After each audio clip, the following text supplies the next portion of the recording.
Mesdames et messieurs, bonsoir. Bienvenue dans cette édition d'information.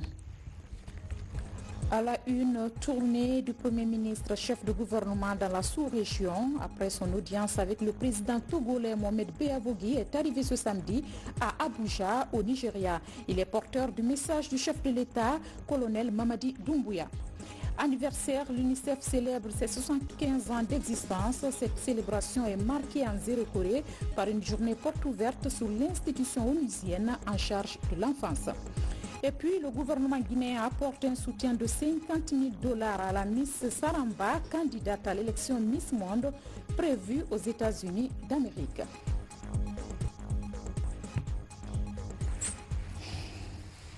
Voilà pour les titres. Avant de commencer, ces messages départ de la présidence de la République. À son Excellence, M. Roch-Marc Christian Kaboré, président de la République du Faso, Ouagadougou. Excellence, Monsieur le Président, à l'occasion de la fête anniversaire de l'accession de votre pays à la souveraineté nationale, il me plaît d'adresser à vous personnellement, au gouvernement et au peuple frère du Burkina Faso, mes vives et chaleureuses félicitations auxquelles je joins celles du peuple et du gouvernement guinéen. Je voudrais saisir cette heureuse opportunité pour renouveler ma solidarité au peuple burkinabé. Je voudrais aussi vous rassurer de ma détermination à contribuer au renforcement et à l'élargissement des traditionnels liens de fraternité, d'amitié et de coopération existants entre nos deux pays. En vous transmettant mes vœux de bonheur, de prospérité et de pleine réussite dans l'exercice de vos hautes fonctions, je vous prie d'accepter, Excellence, Monsieur le Président, l'expression renouvelée de ma très haute considération. Conakry, 11 décembre 2021, colonel Mamadi Doumbouya, président du CNRD, président de la transition, chef de l'État, chef suprême des armées. Cet autre message de la présidence de la République à son Excellence M. Uhuru Kenyatta, président de la République du Kenya, Nairobi. Excellence Monsieur le Président, la commémoration du 58e anniversaire de l'accession de votre pays à la souveraineté nationale m'offre l'occasion de vous adresser les sincères et chaleureuses félicitations du peuple de Guinée, du CNRD, du gouvernement ainsi que les miennes propres. Je saisis cette heureuse occasion pour vous rassurer de ma ferme volonté de contribuer à la consolidation des liens d'amitié et de coopération existants si heureusement entre nos deux pays. En vous exprimant mes vœux les meilleurs, je vous prie d'agréer, Excellence, Monsieur le Président, l'assurance de ma très haute considération. Conakry, le 12 décembre 2021, son Excellence, colonel Mamadi Doumbouya, président du CNRD, président de la transition, chef de l'État, chef suprême des armées. Nous revenons à ce journal après le décret de restitution hier des cases de Bellevue aux héritiers de feu président Ahmed Sékou Touré. Sa veuve Hadja André Touré a visité ce samedi ce domaine dans la commune de Dixine. Sur instruction du président de la transition, colonel Mamadi Doumbouya, le haut commandant de la gendarmerie a organisé cette visite en compagnie de la famille Touré. Reportage Ansoumane Toumani Camara. Les cases de Bellevue dans la commune de Dixine, propriété personnelle de l'ancien président Ahmed Sékou Touré, étaient parmi les patrimoines saisis à la prise du pouvoir par l'armée le 3 avril 1984. Malgré un premier décret de restitution, le 3 avril 1994, le domaine est resté dans le portefeuille du patrimoine bâti de l'État. 37 ans après leur saisie, le président de la transition restitue par un décret ce 10 octobre 2021 les cases de Bellevue aux héritiers de feu Ahmed Sékou Touré. Au lendemain de cet acte de haute portée historique, colonel Mamadi Doumbouya dépêche le haut commandant de la gendarmerie nationale, directeur de la justice militaire, à accompagner la famille Touré pour une visite de reconnaissance des lieux. Donc si on est ici ce matin, ce n'est qu'une première étape du processus du retour de la villa à la famille Sékou. Le reste du processus va suivre sur l'instruction du président de la République. Le président, quand il parle, il veut sentir ses propos en application sur le terrain. Les spécialistes mettront tout le processus en place. Il a dit hier, il veut que ça se matérialise aujourd'hui, que la famille a bel et bien les lieux à leur disposition.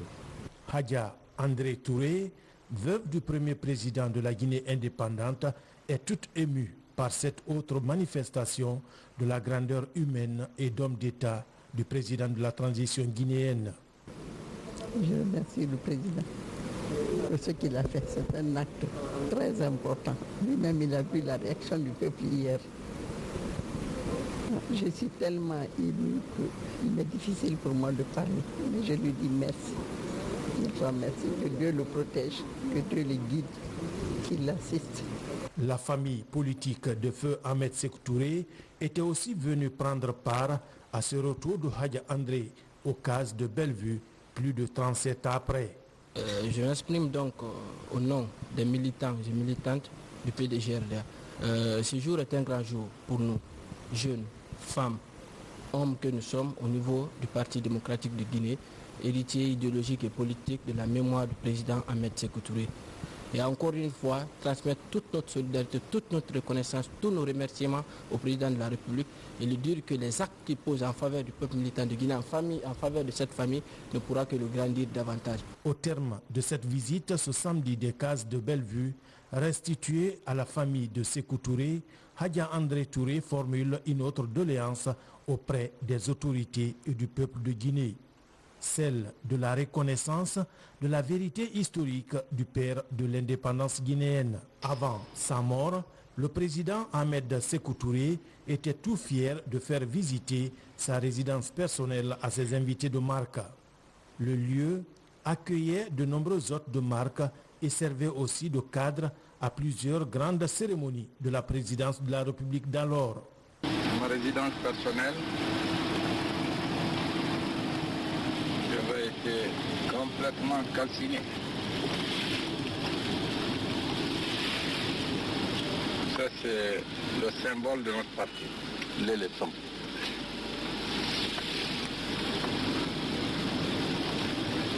La sagesse dans la force. Offensive diplomatique du Premier ministre chef de gouvernement dans la sous-région, Mohamed Biavougui a été reçu ce vendredi par le président togolais Faure Gnassingbé avant de s'envoler pour Abuja au Nigeria. Accompagné du ministre des Affaires étrangères, le Premier ministre Biavougui est l'émissaire du président de la transition, colonel Mamadi Doumbouya, Hadi Kamara, Aboubakar Kamara et Abdulaziz Balde.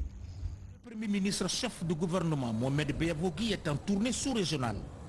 Hier vendredi à Lomé, il a été accueilli à l'aéroport Gnassingbé à Dema par Madame le Premier ministre du Togo, Victoire Toméga Doubé. Porteur de message du président de la transition, le colonel Mamadi Doumbouya à son homologue du Togo, le Premier ministre guinéen et sa délégation sont chaleureusement reçus par le président Faure Gnassingbé.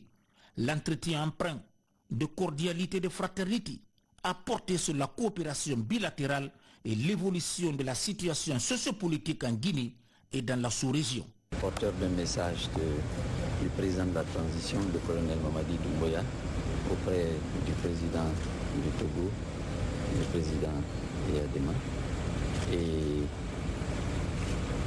c'est un message fraternel, un message pour informer le président de l'évolution paisible de la situation en Guinée, pour montrer que nous faisons des progrès dans notre marche vers la refondation du pays et que tout ce que le CNRD avait dit qu'il fera, il le fait, et qu'en Guinée règne la paix, règne la quiétude, et le président nous a très bien reçus, a pris note des progrès que nous faisons et nous a encouragés à continuer dans cette voie.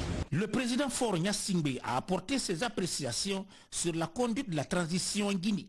Il a aussi encouragé les autorités à maintenir un climat de confiance entre les acteurs sociopolitiques guinéens pour un retour consensuel et apaisé à l'ordre constitutionnel. À Conakry, l'électricité de Guinée se lance dans une dynamique de performance pour l'amélioration de la desserte en courant électrique.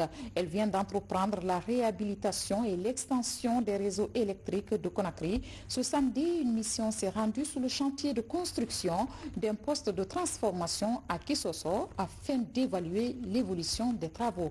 Reportage Nabi Kamara. Le projet d'amélioration de la desserte en électricité de la ville de Conakry se poursuit. C'est une initiative de EDG qui vise à fournir aux populations de l'énergie propre et fiable. Actuellement, l'essentiel des travaux porte sur la construction des mini-centrales que les techniciens appellent postes de 100 MVA, comme ici à Kisosso. Ce poste va permettre de stabiliser la desserte dans plusieurs quartiers. Nous avons actuellement des problèmes au niveau du poste de Symphonia qui est en dépassement. Et là, la construction du poste de Kisosso va nous permettre de régler le problème de surcharge au niveau de Symphonia. Et les délestages momentanés que nous enregistrons actuellement dans les quartiers de Symphonia, de Anta, de Tombolia, de Dabompa et de Kuntia vont prendre fin avec l'arrivée de ce poste-là. L'entreprise chinoise en charge de la construction de ce poste compte le livrer fin janvier pour soulager les populations affectées par les travaux qui durent depuis un peu plus d'1 an. Nous avons commencé les activités sur ce poste, le chantier le 20 novembre 2020 et à peu près 12 mois. Avec la demande et la relation qui lie la Chine à la Guinée, et nous avons vu la souffrance de la population, nous allons faire notre mieux pour terminer ces activités en fin janvier. Ce samedi, une mission de EDG était sur le chantier à Kisosso pour évaluer le niveau des travaux. Je vous rassure que ce que nous avons constaté sur le terrain, la population va être bientôt soulagée parce que la construction de ces postes déchargera tous les autres postes existants. Ça va desservir plus de 7 départs. EDG estime que l'ensemble des postes de transformation de Conakry devraient être remplacés tous compte tenu de leur degré de vétusté. Pêche maritime, les professionnels échangent sur le projet de révision du code du secteur et de ses textes d'application. Durant 2 jours, les participants ont appris les règles qui régissent le domaine halieutique en Guinée. Fatmata Kourouma. L'activité de pêche est une source de richesse dans de nombreux pays, y compris la Guinée. Elle induit des effets positifs tant sur le plan économique que sur la création d'emplois. Cependant, comment lutter contre la pêche non déclarée et non réglementée qui engendre des conséquences négatives sur la sécurité alimentaire des populations et sur l'environnement? D'où la tenue de cet atelier d'information et de partage du projet de révision du Code de la pêche maritime. Le but est d'élaborer un code de conduite afin de renforcer la politique de gouvernance des pêches en Guinée. Vous savez que la Guinée a fait beaucoup d'efforts en termes d'amélioration de la gouvernance de façon générale, y compris le secteur de la pêche. Il y a eu la Banque mondiale qui a aidé la Guinée à mettre en place tout un ensemble de textes juridiques pour effectivement la mise en œuvre de ce code de la pêche. Malheureusement, ces dispositions juridiques n'ont pas été partagées avec l'ensemble des parties prenantes et aujourd'hui cet atelier s'inscrit dans ce cadre-là. L'élaboration du précédent code de la pêche remonte à l'année 2015. Présentant des anomalies, il a été jugé nécessaire d'apporter quelques modifications pour une gestion fiable et durable des ressources halieutiques. Nous sommes réunis aujourd'hui, pendant ces 2 jours, pour revoir un peu comment on va réviser le code. Pour cela, nous avons fait appel à des experts, n'est-ce pas, avec l'appui d'abord dans ce premier temps de la Banque mondiale, qui nous a permis de recruter dans le cadre d'un projet qu'on appelle le programme régional de pêche en Afrique de l'Ouest, recruter un cabinet de consultants. Et ce cabinet a élaboré le texte. Ensuite, aujourd'hui, nous sommes là pour partager avec les professionnels l'ensemble de ces dispositions. Après 2 jours d'échange et de partage autour de cet atelier, les professionnels de la pêche sortent outillés sur le code révisé et ses textes d'application, surtout sur l'importance de la lutte contre la pêche illicite. Le gouvernorat de la ville de Conakry sur pied de guerre contre les encombrants physiques. Il a procédé ce samedi au lancement des opérations de dégagement des véhicules sous les différentes emprises. Mais bien avant, la gouverneure a effectué une tournée de sensibilisation sur le renforcement du tissu social dans la commune de Ratoma. Le point avec Moussa Bangoura, Ousmane Kamara. Après Matoto, les communes de Dixine et Ratoma accueillent la mission du gouvernorat de Conakry. Ici, à Dixine, Mawasila sensibilise les citoyens sur le renforcement du tissu social, le civisme et le changement de comportement. Madame est accompagnée elle est à soutenir. Nous l'accompagnerons dans la réussite de sa mission. En l'accompagnant, nous savons qu'on aura accompagné le colonel Mamadi Doumbouya. À Ratoma, le même message d'engagement citoyen pour le développement a été véhiculé.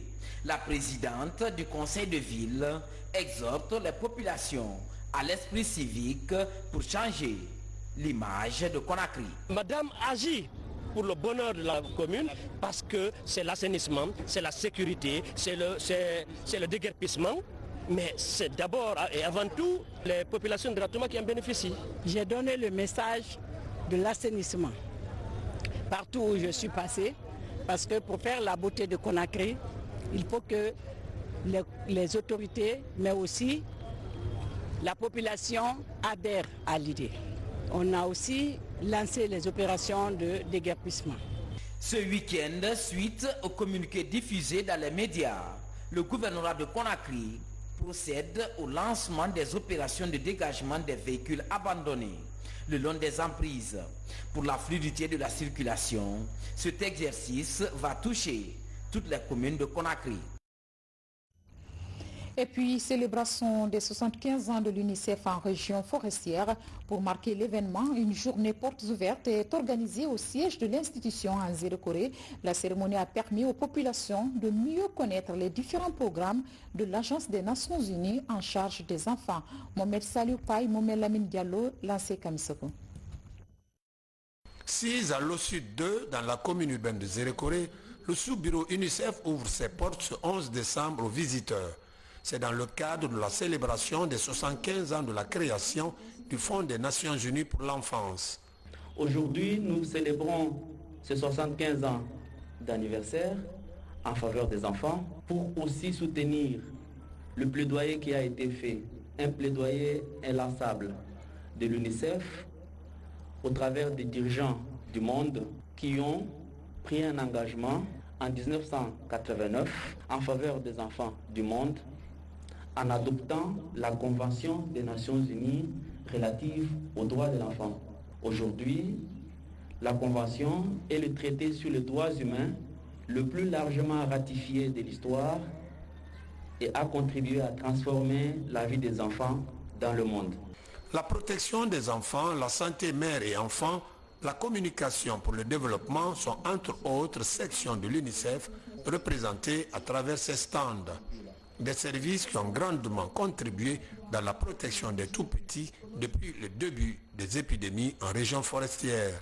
L'UNICEF pour moi, c'est la boussole de la région forestière. Pour moi aujourd'hui c'est une fois. Je vois les stands devant moi. À gauche, comment il faut protéger les enfants. À droite, comment il faut donner à manger aux enfants. Au centre, comment il faut donner l'acte de naissance aux enfants. Vraiment, c'est des actes dignes. On ne cessera jamais de vous dire merci UNICEF. Chargé du bien-être des enfants, l'UNICEF a convié à cette cérémonie les structures de jeunesse de la ville de Zérekoré, notamment le Parlement des enfants, le club des jeunes filles leaders et des représentants de certaines écoles primaires. Autre célébration, l'humanité a fêté hier 10 décembre la journée de la Déclaration universelle des droits de l'homme. En Guinée, cette journée a été commémorée dans plusieurs localités sous le thème « Réduire les inégalités, faire progresser les droits de l'homme ». Partout, les activistes ont sensibilisé les citoyens sur la non-violence. Compte rendu Abdoulaye Diallo. Réduire les inégalités, faire progresser les droits de l'homme, un message fondamental selon lequel les principes d'égalité et de non-discrimination sont au cœur des droits de l'homme.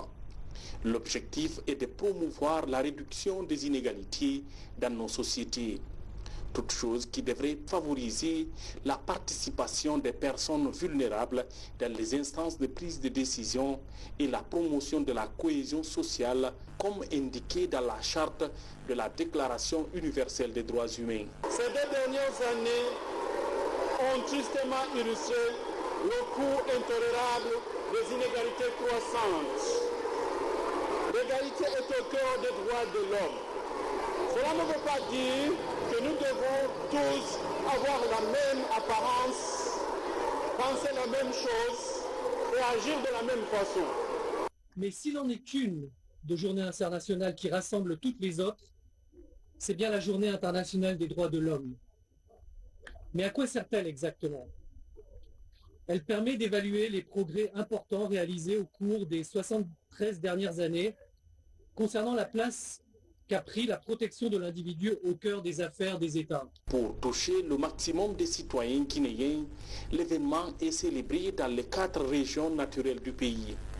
De Kokota d'Alola à Karfamouria dans Kankan, en passant par Koubia et Sangaredi dans Boké, des activistes des droits de l'homme se sont mobilisés pour sensibiliser les populations sur la culture des droits de l'homme. Je saisis cette opportunité pour exprimer une fois encore ma gratitude à tous nos partenaires au développement, en particulier le système des Nations Unies, l'UNFPA, le Haut Commissariat aux droits de l'homme, pour les actions menées aux côtés du gouvernement de la République des Guinée. Des sujets tels que les conflits fonciers, les violences basées sur le genre, la migration et les changements climatiques sont abordés par les différents intervenants. Également dans ce journal, poursuite à l'intérieur du pays de la caravane de la sous-traitance et du contenu local. Après Kindia, la préfecture de Mamou accueille les caravaniers. Dans la ville Carrefour, acteurs de développement et entrepreneurs ont échangé non seulement sur les opportunités de la sous-traitance, mais aussi la promotion de la production locale. Valérie Talimane, Bissiri Bangora. Sous ces tentes, tout porte à croire à une foire. Des produits agricoles transformés, des produits artisanaux et la volaille sont exposés. Dame Fatoumata Sira, jeune entrepreneur à Mamou, prend part à la toute première caravane des acteurs de la sous-traitance et du contenu local en Guinée. Son ambition, s'offrir des opportunités afin de booster son entreprise. Ce que je recherche en premier d'abord, c'est la visibilité de l'entreprise et des produits. Deuxièmement, c'est si je pourrais avoir un accompagnement technique et financier pour booster mes activités en transformation des produits agricoles. Ville aux multiples opportunités entrepreneuriales, ici à Mamou, autorités régionales et entrepreneurs locaux s'approprient les avantages de la caravane. C'est avoir accès à l'information, c'est avoir aussi la possibilité de formation, j'allais dire, et aussi accès au financement, parce qu'on est ici avec les banques partenaires, les agences publiques également, comme le FODIB qui sont avec nous et la PIB Guinée. J'ai compris vraiment, avec le contenu local, ils sont là pour valoriser l'effort local. Donc c'est pour cette raison, nous avons demandé, on a profité de l'occasion pour demander à tous les acteurs intéressés par rapport à cette caravane d'être à ce rendez-vous pour répondre et pour écouter et pour mieux gagner. Pour formaliser et accompagner les PME, elles doivent d'abord s'enregistrer au niveau de la bourse de sous-traitance ou à l'APIP Guinée. En fin de travaux, une liste d'entrepreneurs sera dressée et va servir de base de données des petites et moyennes entreprises. Développement local toujours, l'ambassade de France en Guinée et en Sierra Leone apporte un appui financier au compte du projet Réponse communautaire pour réduire les VBG à Kindia et à Conakry. Plusieurs femmes et filles de Mambia et de Madinaoula ont bénéficié des outils agricoles et matériels de couture, une initiative de la fédération Mounafani de Kindia, Gamokaba. Le projet s'intitule La réponse communautaire pour réduire les violences basées sur le genre. Dans la région de Kindia, il touche la sous-préfecture de Mambia. Des outils et intrants agricoles sont mis à la disposition des groupements féminins pour renforcer la production locale. Autre appui, la distribution des matériels de couture pour ces victimes de violences basées sur le genre. Ces jeunes filles sont accompagnées pour développer des activités génératrices de revenus. Aujourd'hui, elles sont appuyées en AGR. Il y en a celles qui doivent faire la culture maraîchère, il y en a qui doivent faire la couture et d'autres l'agriculture. Et parmi elles aussi, il y a celles qui font le petit commerce. Le projet est un appui de la fédération Mounafani de Kindia, financé par l'ambassade de France. Il encourage l'auto-emploi des femmes rurales pour assurer la résilience des ménages vulnérables. Le projet s'articule autour de 4 composantes, à savoir la promotion de la santé sexuelle et reproductive, et l'autonomisation des femmes, la mise en place d'une corde de mari, mais aussi l'appui aux femmes en termes de création d'activités génératrices de revenus. L'objectif visé par ce projet est de réduire d'ici fin 2021 le nombre de cas de violences basées sur le genre au niveau de la région de Kindia et de Conakry. Cet appui technique est la suite d'une série de formations des groupements féminins de Mambia et de Madinaoula. Un programme qui a touché une centaine de femmes et de filles en comptabilité simplifiée et renforcement de la vie associative. Autonomisation des femmes encore, cette fois à Dogomé, dans la préfecture de Dabola, une politique soutenue par les fils ressortissants à travers le financement des activités génératrices de revenus, notamment la saponification, la teinture ou encore le maraîchage. Reportage signé Mounir Bari. Pousse au développement communautaire à travers l'autonomisation des femmes rurales et la scolarisation des enfants. La sous-préfecture de Dogomé, située à 33 km de Dabola, bénéficie d'un appui technique et financier pour booster les activités du monde rural, notamment la saponification, la teinture et la couture.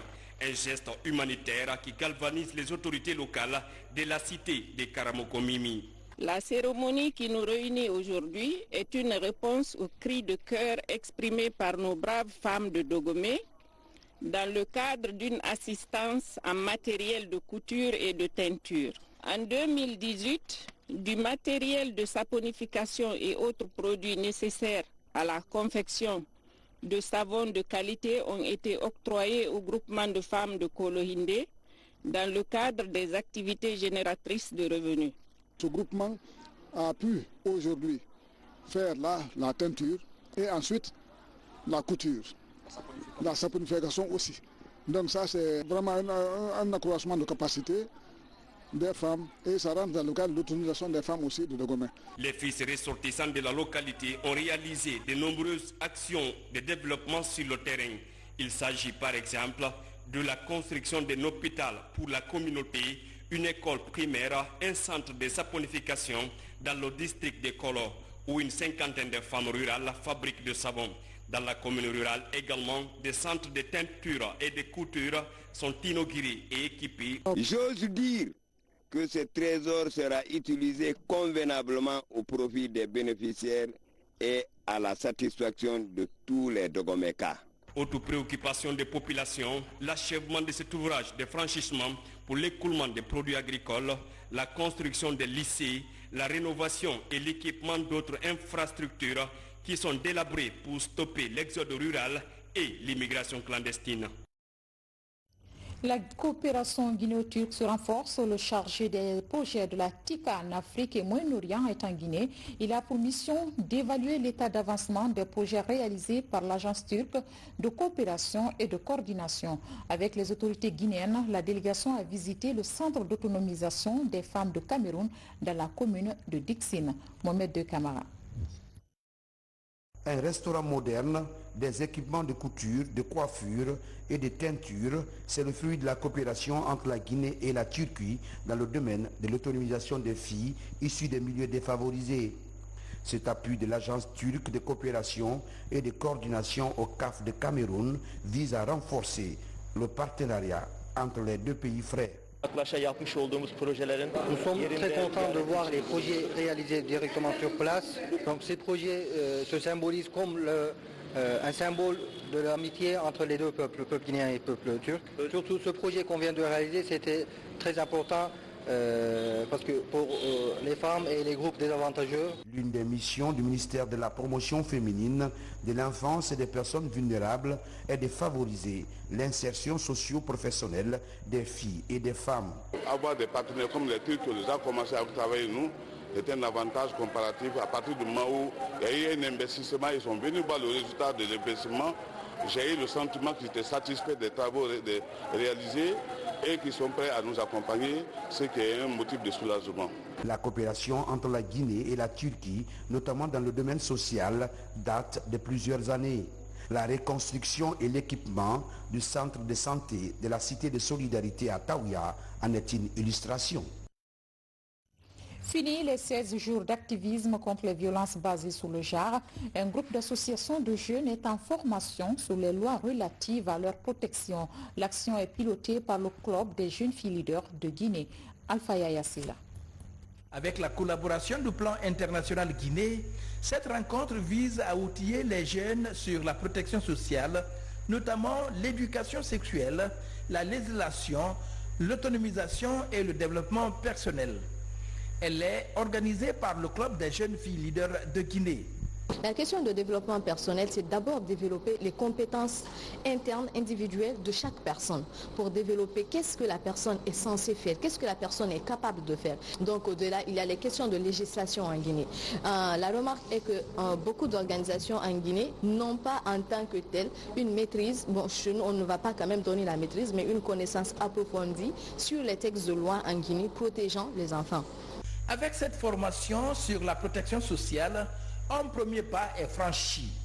Il reste à poursuivre l'élan pris par le Club des jeunes filles leaders de Guinée. Le message du ministère de l'Action sociale porte sur cette bonne initiative du Club des jeunes filles leaders de Guinée. Depuis belle lurette, depuis des années, 30 ans encore avant, on ne parlait pas d'éducation sexuelle. C'était un tabou. Aujourd'hui, vos pères sont arrivés à mettre cela sur la table. Parce que c'est une thématique extrêmement importante. Parce que c'est le b.a.-ba de la protection des femmes et des filles. Pendant 3 jours, les apprenantes venues des ONG et les membres du Club des jeunes filles leaders de Guinée vont partager les expériences acquises dans les précédentes rencontres et à la fin, fonder un réseau des associations. Restons à Kindia où l'appareil judiciaire de la ville s'engage dans la lutte contre les violences basées sur le genre. Un engagement exprimé lors de la journée de concertation initiée par le procureur de la République. La rencontre a regroupé magistrats, officiers de police judiciaire et la société civile. Kernoïm Saba, compte rendu. C'est devenu une tradition. Comme chaque année, le tribunal de Kindia, sous la direction du parquet d'instance, organise une journée d'échange. L'espace est opportun pour réfléchir sur les voies et moyens en vue de freiner la montée de la criminalité. Ici, le cas de viol est suffisamment abordé par les acteurs de la justice. Que le viol ait lieu sur une personne, il s'agisse d'un homme ou d'une femme, c'est sanctionné. Aujourd'hui, on est en train de parler dans notre pays qu'il faut augmenter la peine. La peine, elle est là. Ça va de 5 jusqu'à la réclusion criminelle à perpétuité. Donc il appartient au juge de voir cas par cas les circonstances dans lesquelles le viol a eu lieu. À travers ce cadre de concertation, le chef de parquet associe tous les acteurs de la chaîne pénale, y compris la société civile. Au sortir de cette rencontre, les acteurs doivent travailler à freiner le viol devenu récurrent. Le choix du thème, viol n'est pas fortuit. En raison de la recrudescence de phénomènes à travers tout le pays. Alors, c'est un thème d'actualité. Il faut dénoncer, il faut que les gens cessent de régler ça à l'amiable entre eux, parce qu'il y a des cas dont la police et la gendarmerie ne sont même pas informés, encore moins le procureur. C'est cela. Si nous voulons vraiment combattre le phénomène, il faut que chacun s'implique, que chacun adopte l'attitude tolérance zéro. Courant 2020, la justice de Kindia a mis près d'une dizaine de personnes en examen pour viol, alors que 13 autres dossiers attendent d'être renvoyés devant le tribunal criminel. Dialogue et renforcement de la cohésion sociale en région forestière. Après plusieurs mois de médiation, un pacte de paix vient d'être signé entre les communautés de Koyama et de Moussadou. Lancé comme Soko Mohamed Saloupaï et Mohamed Lamine Diallo pour plus de précisions. Ces engagements communautaires de Moussadou et de Koyama marquent l'aboutissement d'un long processus de paix entamé au lendemain des violences intercommunautaires survenues en 2020 dans la région forestière. À travers ces signatures, la hache de guerre est définitivement enterrée. Une synergie locale de paix est mise en place pour veiller sur le respect des engagements des différentes parties. À partir de l'activité là, nous allons sortir pour mettre des cellules au niveau des 22 districts. Pour que s'il y a un cri à 20 km, que la CICAP soit informée et qu'on prenne les dispositions nécessaires pour que ce cri-là ne se transforme pas en pleurs. Financé par le Fonds de consolidation de paix des Nations Unies et mis en œuvre par le PNUD, ce processus de paix a abouti grâce au concours des autorités locales. des conséquences liées aux multiples conflits récurrents que nous connaissons dans la région, le gouvernement, conscient avec les partenaires, ils se sont dit qu'il n'y a pas de développement sans paix. Il faut appuyer la région forestière en termes d'initiative, en termes de stratégie, en termes de dialogue, en termes de négociation, pour que nous puissions rester dans la grande famille de la Guinée. Les Guinéens sont condamnés de vivre ensemble, sortir ensemble et parler le même langage. Nous allons continuer à se battre en ce qui concerne de tout Massanta. Il n'y aura pas d'autre chose ici si ce n'est pas le développement et la paix. Vivant ensemble depuis des siècles, les communautés de Koyama s'engagent solennellement à restaurer la paix définitive dans leur localité. Culture à présent, la Miss Saramba bénéficie d'un soutien de taille. Le gouvernement a accordé une enveloppe financière à la candidate de la Guinée à l'élection Miss Monde prévue aux États-Unis d'Amérique. Ousmane Ba revient sur la cérémonie de remise de l'enveloppe. C'est une enveloppe de 50 000 $. Un appui du gouvernement à Saramba, candidate à l'élection Miss Monde. C'est le ministre en charge de la culture qui procède à la remise de l'enveloppe à la maman de la reine de beauté guinéenne. Personnellement, je lui ai donné solennellement ici le drapeau et c'était pour nous un chargé de mission. La mission, c'était aller représenter la Guinée aux États-Unis dans ce concours de beauté. C'est vendre l'image de la Guinée et c'est aussi montrer la beauté de la femme guinéenne. Aujourd'hui, nous avons reçu cette somme-là de 50 000 $.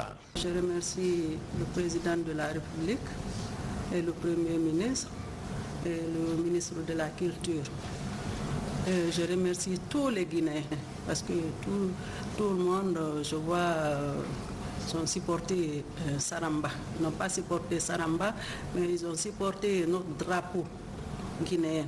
Le soutien des autorités à celle qui va hisser très haut le tricolore national est très apprécié par le Komigi. C'est une première fête. C'est notre 6e participation à Miss Monde, mais c'est une première. Tout cet engouement autour d'une participation d'une Miss à un concours international, franchement, ça me laisse vraiment de marbre. Je suis satisfaite, je suis honorée, je suis très émue. Vraiment, merci à tout le monde. Déjà, Saramba a remporté certains prix avant le grand rendez-vous du 16 décembre aux États-Unis d'Amérique, comme pour dire que le rêve est permis. Bonne chance à notre ambassadrice de la beauté. Sport direction Labé, le stade régional change de visage et accueille 6 ans après son premier match du championnat national de Ligue 1. L'infrastructure est rénovée par la fondation KPC pour l'humanitaire qui s'investit pour le rayonnement du football à la base. Magafodé Touré. Voici le nouveau visage du stade régional Seyfoulay Diallo de Labé. Il accueille son premier match officiel après 6 ans. Les spectateurs se précipitent pour vivre l'événement dans un cadre entièrement rénové par la Fondation KPC pour l'humanitaire. Le coup d'envoi de la rencontre est donné devant une forte délégation de la Fondation KPC. Aujourd'hui, tout le monde connaît la volonté du président de la Fondation KPC pour l'humanitaire de participer au développement de la jeunesse guinéenne. Donc c'est pour ça que nous avons décidé de rénover ce stade afin de permettre à la jeunesse de l'Abbé d'avoir un endroit digne de ce nom afin de faire des matchs de football. Je suis fier du travail que mes collaborateurs du groupe Guico Press ont accompli et je suis fier de voir qu'aujourd'hui la jeunesse de l'Abbé est propriétaire de ce bijou. Confortablement installé pour suivre le match qui oppose le club préfectoral Felostar de l'Abbé au Orea Athletic Club, les spectateurs au premier desquels les autorités préfectorales et communales parlent d'un acte patriotique de la part du donateur. Nous sommes satisfaits, nous sommes contents et nous disons merci au donateur et nous lançons un appel aussi à l'endroit de toute la population pour que vraiment qu'il y ait un entretien pour que nous puissions garder ces bisous. Il faut avoir le courage et être patriote de s'engager à un tel financement. C'est un grand privilège pour moi d'être reconnaissant parce que ça s'est inauguré à mon temps, pendant que je suis préfet, qu'il a mis à la disposition de la jeunesse d'Albabé ce complexe sportif. Donc je suis vraiment, c'est toute ma reconnaissance pour la KPC. Autrefois poussiéreuse, L'aire de jeu du stade est revêtue de gazon synthétique pour voir les talents s'exprimer. Les vestiaires sont mises aux normes standards pour accueillir des compétitions. Avec cette action patriotique en faveur de la jeunesse guinéenne, le PDG du groupe Guicopress, Kerfala Kamara KPC, démontre une fois de plus qu'il est loin de finir de dévoiler aux amoureux du cuir rond toute sa passion pour le football et tout son amour pour sa patrie, la Guinée. Demain, nous reviendrons sur ce premier match du stade qui a opposé le Fellow-Star de l'Abbé au Orea Athletic Club de Conakry. Mesdames et messieurs, c'est ainsi que nous fermons ce journal. Grand merci à vous pour votre obligeante attention. Bon week-end et à demain.